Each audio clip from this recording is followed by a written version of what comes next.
बीएमसीच्या नालेसफाईचा reality check समोर आलाय। कांदिवली आणि बोरिवलीमध्ये गाळ जैसे तेच असल्याचं पाहायला मिळतंय। डेब्रिस देखील नाल्यामध्ये टाकलं जात असल्याचं समोर आलंय। पावसापूर्वी नालेसफाईला सुरुवात झाली, मात्र कांदिवली बोरिवली येथील नाल्याची साफसफाई झालेली नाहीये। याशिवाय या नाल्यात डेब्रिसही टाकले जाते, त्यामुळे या डेब्रिसमुळे पावसात मोठा त्रास होऊ शकतो। या नाल्याला लागून शाळा, ज्युनियर कॉलेज आहेत, त्यामुळे शिकणाऱ्या विद्यार्थ्यांना त्रास होऊ शकतो।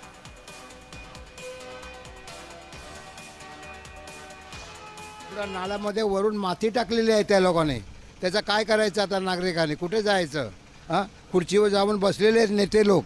हां, एक आर्मीचं 40 वर्ष काढले, पाणी घरामध्ये शिरलेलं आहे। कोणी मदत केली काय सांगा? नाळा भरल्यानंतर घराघरामध्ये पाणी जाणारच 100%। 40 वर्ष आम्ही काढली, कशी काढली तुम्ही सांगा? घरात आमचा फोटो आम्ही बी काढलेला आहे। हां, काय कमी ठेवलेलं आहे ना आम्ही फोटो? सर्व फोटोमध्ये आमचं नुकसान झालेलं आहे, ते बी आम्ही बघितलं आहे। काय करणार? कुठे जाणार आम्ही आता? आता हे आले आम्हाला मदत करायला, आम्ही धावत आलो त्यांच्याकडे। मला काहीतरी मदत तरी करतील मला आम्हाला। पलीकडे आता रिडेव्हलपमेंट झालेली आहे तेथे आमच्या त्या ह्याला आहे, तसं आमच्याकडे रिडेव्हलपमेंट झाली तर आनंदच आहे आणि व्हावी। आणि त्याकरता आम्हाला जर काही करता आलं थोडं, आम्ही योगदान आमचं देऊ, म्हणजे काय म्हणतात ना एकमत, तसं आता आमची कमिटी वगैरे आम्ही फॉर्म करायचं ठरवलेलं आहे, तर ते आम्ही प्रयत्न करू।